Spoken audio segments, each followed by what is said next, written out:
Assalamualaikum warahmatullahi wabarakatuh. Perkenalkan, nama saya Wisyaulandari, BP 2010622022, Fakultas Peternakan, Jurusan Peternakan, Universitas Andalas Kampus Payakumbuh. Baiklah, di sini saya akan menjelaskan tentang anatomi dan fungsi organ reproduksi ternak jantan dan betina, hormon reproduksi, dan juga siklus estrus. Baiklah, yang pertama saya akan menjelaskan tentang organ reproduksi ternak jantan. Yang pertama yaitu penis. Penis merupakan organ kopulasi pada ternak jantan. Beberapa fungsi penis yaitu sebagai pengeluaran urin, alat kopulasi, jalan keluar air mani pada saat ejakulasi, dan serta mendeposisikan air mani pada alat kelamin betina. Yang kedua yaitu testis. Testis merupakan alat reproduksi primer bagi ternak jantan karena menghasilkan spermatozoa dan hormon kelamin jantan yaitu testosteron.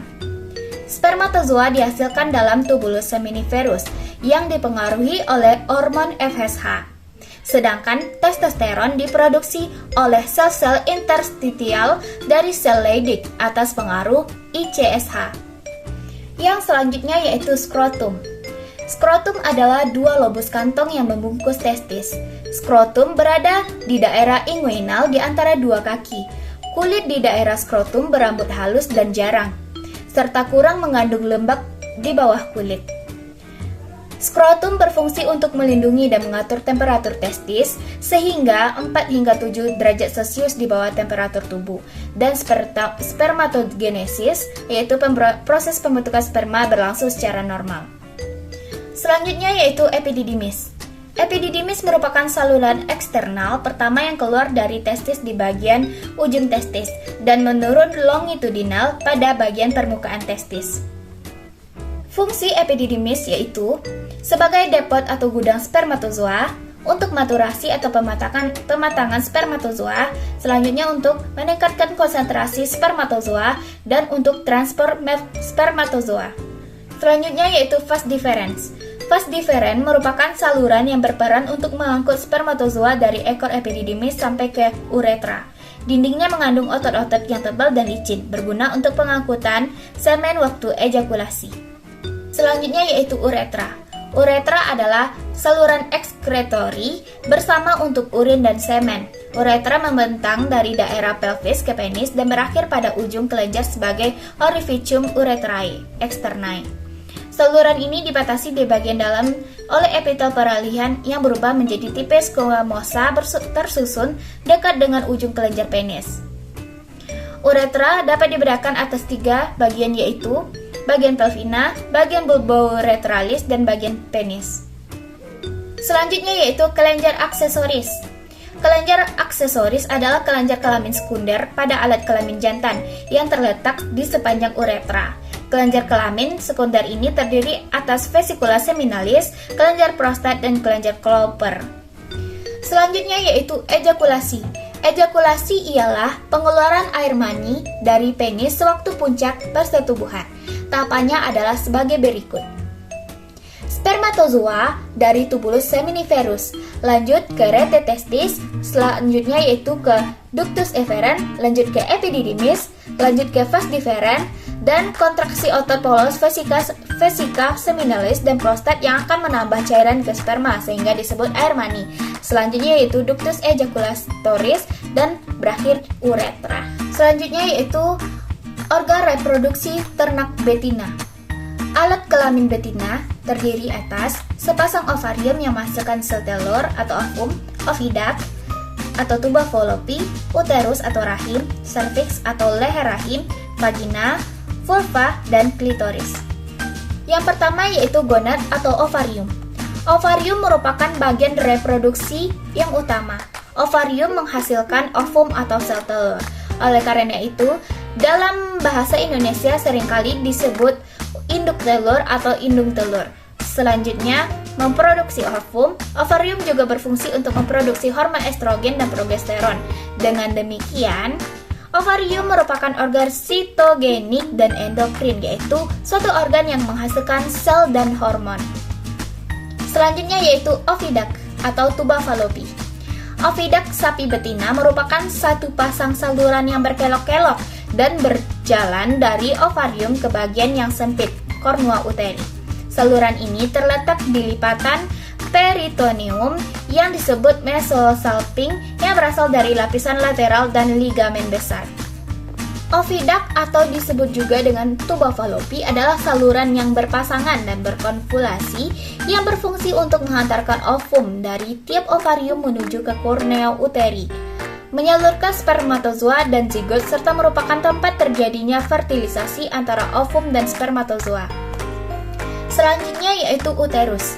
Uterus dibedakan menjadi cornus uteri atau tanduk uterus dan corpus uteri atau body uterin atau badan uterus.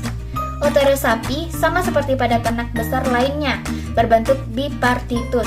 Macam-macam bentuk uterus dapat dilihat pada gambar.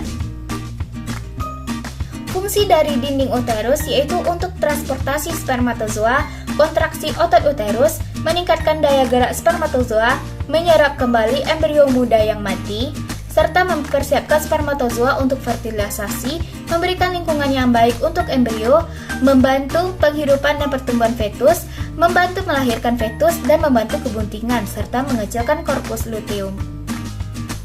Selanjutnya yaitu serviks. Serviks merupakan bagian alat reproduksi yang berdinding tebal, dengan panjang 5-10 cm dari tempat sambungan dengan uterus ke arah belakang yang berkesinambungan, dengan vagina yang berdinding tipis. Serviks berfungsi sebagai tempat transportasi spermatozoa, penyeleksi spermatozoa, menghambat masuknya bakteri saat bunting, serta sebagai saluran kelahiran. Sementara itu, vagina berfungsi sebagai organ kopulasi atau untuk perkawinan dan saluran kelahiran. Selanjutnya yaitu vagina. Vagina merupakan perpanjangan dari serviks yang berdinding tipis. Vagina berfungsi sebagai organ kopulasi yang menerima penis saat terjadi kopulasi. Hal ini sesuai dengan pendapat Salisbury 1985, yaitu vagina merupakan perpanjangan dari serviks hingga ke tempat sambungan uretra dengan saluran alat kelamin yang berdinding tipis. Vagina merupakan bagian dari organ reproduksi yang berperan sebagai organ kopulasi dan menjadi tempat pertemuan antara organ reproduksi jantan dan betina. Selanjutnya yaitu alat kelamin bagian luar. Yang pertama yaitu klitoris. Klitoris adalah bagian organ kelamin luar pada betina yang masih menjadi bagian dari vulva yang mirip dengan penis pada jantan. Letaknya tersembunyi di dalam jaringan vulva dan arcus ischidiacum, tepat di sebelah dalam di tempat pertemuan bawah bibir vulva. Terdapat tenunan ereksi yang disebut klitoris. Yang kedua yaitu vulva. Vulva merupakan alat kelamin betina bagian luar yang berada tepat di bawah anus, yang berfungsi sebagai bagian untuk mendeteksi birahi, tempat masuknya penis serta jalan keluarnya fetus. Selanjutnya, saya akan menjelaskan tentang hormon reproduksi. Yang pertama yaitu GnRH, gonadotropin releasing hormone, menyebabkan hipofisis, melepaskan FSH dan LH. Yang kedua yaitu FSH, follicle stimulating hormone, berfungsi untuk perkembangan folkal. Yang ketiga yaitu LH, luteinizing hormone, berfungsi untuk pematangan akhir folikel, ovulasi, dan pemeliharaan korpus luteum. Yang keempat yaitu estrogen, diproduksi oleh sel TK, berfungsi untuk estrus behavior. Yang kelima yaitu progesteron, dihasilkan awalnya oleh korpus luteum, mencegah lisisnya korpus luteum dan menjaga kebuntingan. Yang keenam yaitu prostaglandin atau PGF2-alpha, dihasilkan oleh dinding uterus, berfungsi menyekresikan korpus luteum. Yang selanjutnya yaitu estrogen, mempersiapkan sapi prepuber dan postpartus untuk melakukan aktivitas seksual. Yang kedelapan yaitu progesteron, disekresikan oleh korpus luteum, menekan perkembangan lebih lanjut folikel dan sekresi estrogen. Level progesteron yang tinggi dan level estrogen yang rendah mencegah terjadinya estrus. Progesteron diperlukan untuk mempersiapkan uterus untuk menerima sel telur yang membuahi dan memelihara lingkungan yang cocok untuk kebuntingan.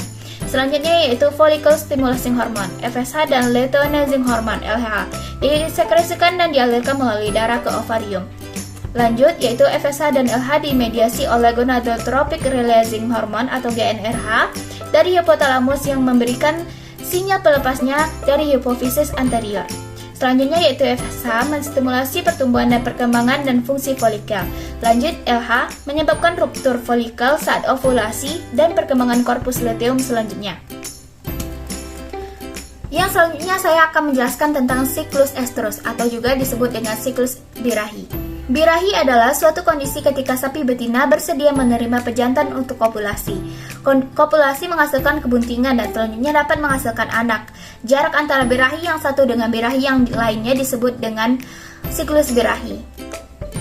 Baiklah, saya akan menjelaskan tentang fase siklus birahi atau siklus estrus. Yang pertama yaitu proestrus. Proestrus berlangsung selama 2 hingga 3 hari. Proestrus merupakan fase persiapan dengan gejala-gejala yang terlihat berupa gelisah, diam, dan lain-lain. Yang kedua, perubahan alat reproduksi bagian luar, yaitu peningkatan aliran darah. Selanjutnya yaitu perubahan alat-alat reproduksi bagian dalam, yaitu pada ovarium terjadi pertumbuhan folikel tertier, yaitu folikel de Graaff. Pada tuba falapi dan uterus terjadi vaskularisasi yang tinggi. Kelenjar endometrium tumbuh memanjang, serviks merileks dan berlendir. Pada fase ini, hewan belum mau menerima pejantan. Selanjutnya yaitu estrus. Berlangsung selama 6-30 jam. Merupakan fase penting dan pada saat ini hewan betina mau menerima hewan jantan. Tanda-tandanya yaitu gelisah, nafsu makan menurun, mendekati pejantan, tidak lari apabila didekati pejantan. Perubahan pada alat reproduksi bagian dalam pada fase estrus yaitu pertumbuhan folikel maksimum, ovum telah masak, dinding folikel tipis dan menonjol keluar dari permukaan ovarium dan endometrium. Selanjutnya yaitu menestrus, berlangsung selama 3-4 hari setelah birahi. Tanda-tanda periode menestrus yaitu tanda estrus masih tampak tapi menolak pejantan untuk kopulasi. Yang kedua, pembentukan korpus hemorragicum pada ovarium. Lalu serviks menutup dan sering terlihat adanya sedikit darah yang mengalir keluar dari uterus ke vagina. Selanjutnya yaitu diestrus, berlangsung 12 hingga 18 hari. Tanda-tanda periode diestrus yaitu tidak ada aktivitas kelamin, sapi menjadi tenang, terjadi korpus luteum pada ovarium. Baiklah, sekianlah yang dapat saya sampaikan tentang anatomi dan fungsi organ reproduksi ternak jantan dan betina, hormon reproduksi, dan juga siklus birahi atau siklus estrus. Apabila ada salah dalam penyampaian, mohon dimaafkan. Saya akhiri dengan wabillahi taufiq wal hidayah. Wassalamualaikum warahmatullahi wabarakatuh. Terima kasih.